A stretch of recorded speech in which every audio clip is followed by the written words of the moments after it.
My self Neeraj Patel. इस video lecture में हम साइक्लॉइड कर्व ड्रॉ करना सीखेंगे। डेटा इस प्रकार है: a rolling circle of 50 mm diameter rolls on a straight line without slipping. Trace the path of a point on the circumference of rolling circle for one complete revolution. Take the initial position of point at contact between the circle and the straight line. Draw the curve and name it.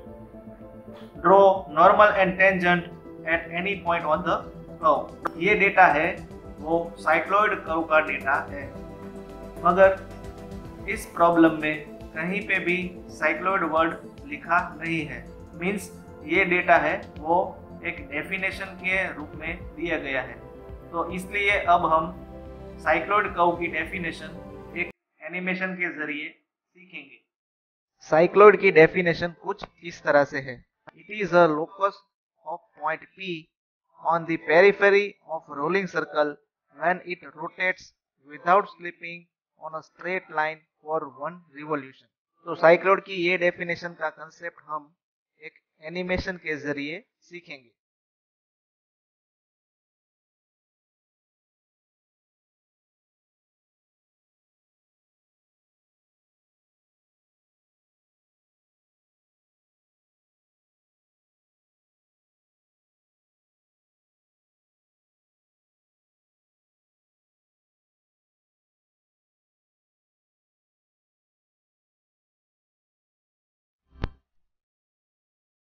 तो इस animation में आप देख सकते हो कि एक rolling circle है, वो एक स्ट्रेट लाइन पर बिना स्लिप हुए रोटेट हो रहा है। तो अगर हम इस सर्कल पर कोई एक पॉइंट P कंसीडर करें और सर्कल के रोटेशन दौरान ये P पॉइंट जिस जिस जगह से गुजर रहा है, अगर वो हम पाथ ड्रॉ करें तो उसे साइक्लॉइड बोलते हैं।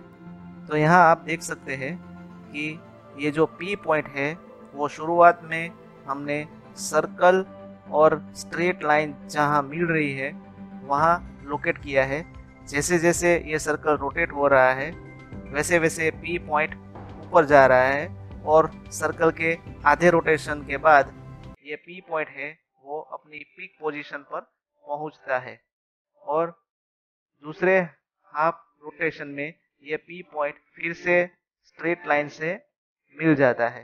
तो ये जो सर्कल के एक रोटेशन दौरान आपको स्काई ब्लू कलर की प्रोफाइल दिख रही है उसे साइक्लॉइड बोलते हैं। तो जब कोई रोलिंग सर्कल किसी स्ट्रेट लाइन पर बिना स्लिप हुए रोटेट हो रहा हो, तब उस रोलिंग सर्कल पर अगर कोई हम पॉइंट P कंसीडर करके उस P पॉइंट का पाथ हम ड्रॉ करें तो उसे साइक्लॉइड बोलते हैं।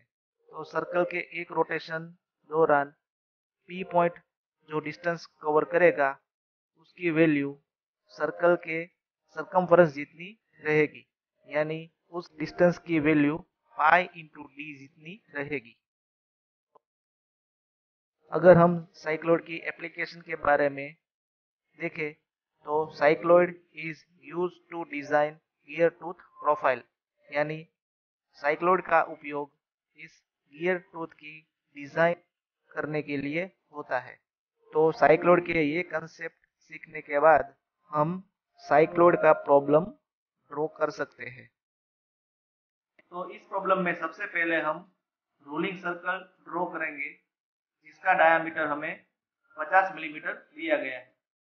तो हम 25 मिलीमीटर की रेडियस लेके 50 मिलीमीटर का रोलिंग सर्कल ड्रॉ करेंगे।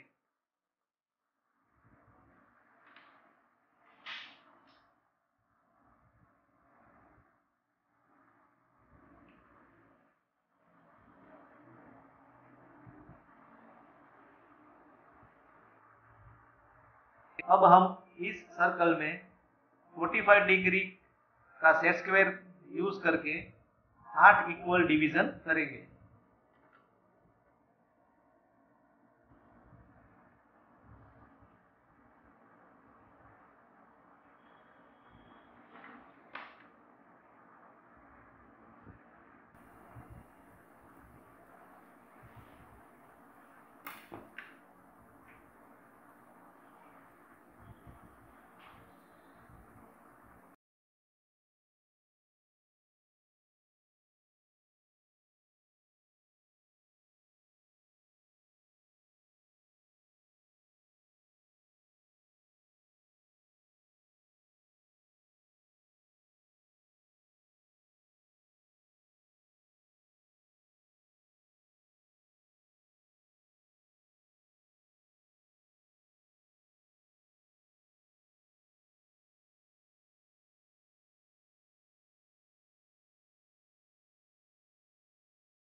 अब हम दो सेट स्क्वायर की मदद से ये 157 लेंथ के 8 इक्वल डिवीजन करेंगे।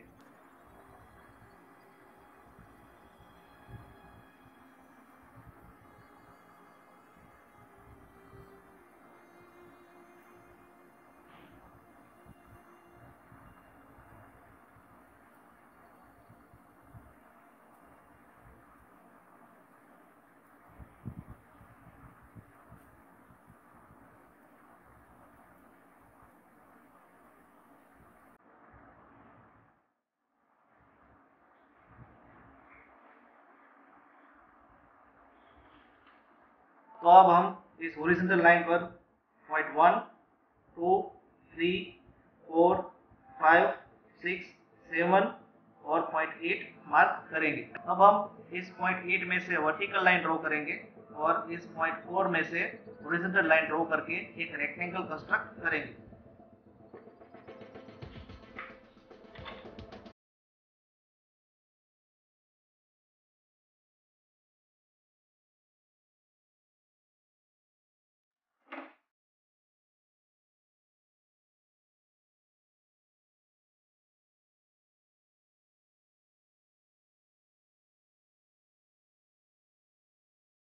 अब हम इस पॉइंट 7 में से हॉरिजॉन्टल लाइन ड्रॉ करेंगे जो इस पॉइंट 1 में से भी पास होगी।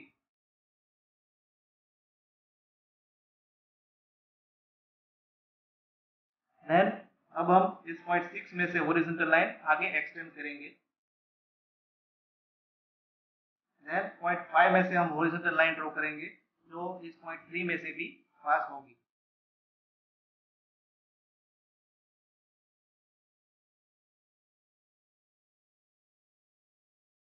अब हम सर्कल का सेंटर सी मार्क करेंगे। अब हम हॉरिजॉन्टल लाइन के पॉइंट 1, 2, 3 से पॉइंट 8 में से वर्टिकल लाइन कंस्ट्रक्ट करेंगे। ये सभी लाइन इस सेंटर सी लाइन की हॉरिजॉन्टल लाइन को इंटरसेक्ट करेगी। तो पॉइंट 1 में से वर्टिकल लाइन इस सेंटर लाइन को जहां मिलेगी वहां हम पॉइंट C1 मार्क करेंगे। देन पॉइंट 2 में से वर्टिकल लाइन इस सेंटर लाइन को जहां मिलेगी वहां हम C2 मार्क करेंगे। देन पॉइंट 3 में से वर्टिकल लाइन इस सेंटर लाइन से मिलेगी वहां हम C3 मार्क करेंगे। देन पॉइंट 4 में से हम वर्टिकल लाइन इस 4 में से जो हॉरिजॉन्टल लाइन पास हो रही है वहां तक एक्सटेंड करेंगे और सेंटर लाइन को जहां ये वर्टिकल लाइन मिलेगी वहां हम C4 मार्क करेंगे। देन पॉइंट 5 में से वर्टिकल लाइन सेंटर लाइन को जहां मिलेगी वहां हम C5 मार्क करेंगे। देन पॉइंट 6 में से वर्टिकल लाइन सेंटर लाइन को जहां मिलेगी वहां हम C6 मार्किंग देंगे। एंड लास्ट में 7 में से वर्टिकल लाइन सेंटर लाइन को जहां मिलेगी वहां हम C7 मार्क करेंगे और ये 8 में से पास हो रही वर्टिकल लाइन सेंटर लाइन को जहां मिलती है वहां हम C8 मार्क करेंगे। अब हम इस सर्कल के रेडियस जितनी रेडियस सेट करेंगे, यानी हम C से P जितनी रेडियस लेंगे और C1 को सेंटर रखकर इस सर्कल के पॉइंट 1 में से पास हो रही हॉरिजॉन्टल लाइन को इंटरसेक्ट करवाएंगे। तो यहाँ हमें पॉइंट P1 मिलेगा। सेम वे हम C2 को सेंटर रखेंगे और सर्कल के पॉइंट 2 में से पास हो रही हॉरिजॉन्टल लाइन को इंटरसेक्ट करवाएंगे। तो यहाँ जो पॉइंट मिलेगा वो होगा पॉइंट P2। सेम वे हम C3 को सेंटर रखेंगे और सर्कल के इस पॉइंट नंबर 3 में से पास हो रही हॉरिजॉन्टल लाइन को हम इंटरसेक्ट करवाएंगे। यहाँ जो पॉइंट मिलेगा वो पॉइंट होगा हमारा P3। सेम वे C4 को हम सेंटर रखेंगे और पॉइंट 4 में से जो हॉरिजॉन्टल लाइन पास हो रही है वहां ये जो आर्क इंटरसेक्ट करेगी वो पॉइंट को हम पॉइंट 4 मार्क देंगे। देन C5 को हम सेंटर रखेंगे और सर्कल के पॉइंट 5 में से पास हो रही हॉरिजॉन्टल लाइन को हम इंटरसेक्ट करवाएंगे। ये आर्क हम राइट साइड इंटरसेक्ट करवाएंगे, हम लेफ्ट साइड इस आर्क को इंटरसेक्ट नहीं करेंगे क्योंकि ये जो कर्व मिलेगा वो स्मूथ कर्व रहेगा। इसलिए ये याद रखना है कि C5 सेंटर से जो हम आर्क लेंगे वो राइट साइड हम ड्रॉ करेंगे। तो यहाँ हम पॉइंट P5 मार्क करेंगे। देन C6 को हम सेंटर रखेंगे और सर्कल के पॉइंट 6 में से जो हॉरिजॉन्टल लाइन पास हो रही है उसको हम इंटरसेक्ट करवाएंगे, वहाँ हम पॉइंट P6 मार्क देंगे। देन C7 को हम सेंटर रखेंगे और पॉइंट 7 और सर्कल के पॉइंट 7 में से जो हॉरिजॉन्टल लाइन पास हो रही है उसको हम इंटरसेक्ट करवाएंगे, तो वहाँ हम पॉइंट देंगे P7। फाइनली अगर हम C8 को सेंटर रखें तो ये जो आर्क है वो पॉइंट 8 से या पॉइंट P से इंटरसेक्ट बाय डिफॉल्ट हो जाएगी। तो यहाँ हम पॉइंट मार्क करेंगे P8। अब हम point P, P1, P2, P3, P4, P5, P6, P7 और P8 को एक स्मूथ कर्व से जोड़ लेंगे।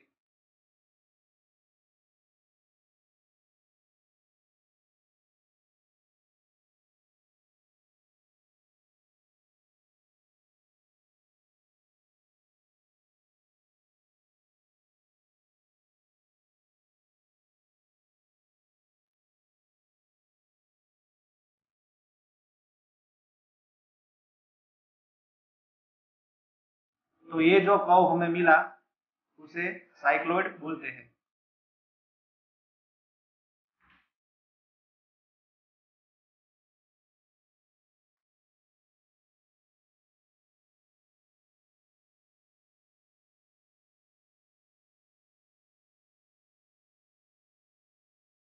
अब हम इस कर्व में नॉर्मल और टेंजेंट ड्रॉ करेंगे। तो उसके लिए हम रैंडमली कर्व पर को एक पॉइंट पर पॉइंट Q मार्क करेंगे। अब हम सर्कल के रेडियस जितनी रेडियस लेंगे और Q को सेंटर रख के इस सेंटर लाइन को इंटरसेक्ट करवाएंगे। ये आर्क सेंटर लाइन को जहां मिलेगी वहां हम पॉइंट M मार्क देंगे। अब हम पॉइंट M में से वर्टिकल लाइन ड्रॉ करेंगे। ये वर्टिकल लाइन इस स्ट्रेट लाइन को जहां मिलेगी वहां हम पॉइंट N मार्क देंगे। अब हम पॉइंट N और Q में से पास होती हुई एक लाइन ड्रॉ करेंगे। ये जो लाइन बनेगी वो इस पॉइंट Q में से पास होता हुआ नॉर्मल है, तो इसके दूसरे एंड पर हम N डैश मार्क देंगे। तो N डैश है वो पॉइंट Q में से पास होता हुआ नॉर्मल है। अब हम इस N डैश को परपेंडिकुलर लाइन ड्रॉ करके Q में से पास होता हुआ टेंजेंट ड्रॉ करेंगे।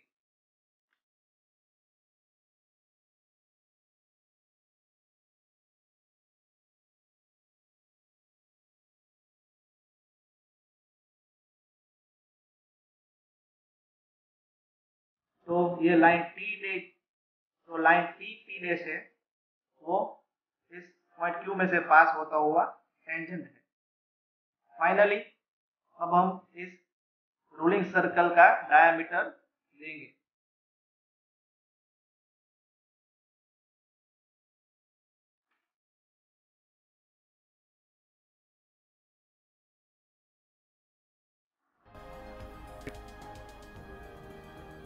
तो इस सर्कल का डायमीटर है 50 millimetre.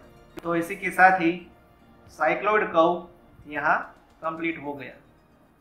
Thank you very much.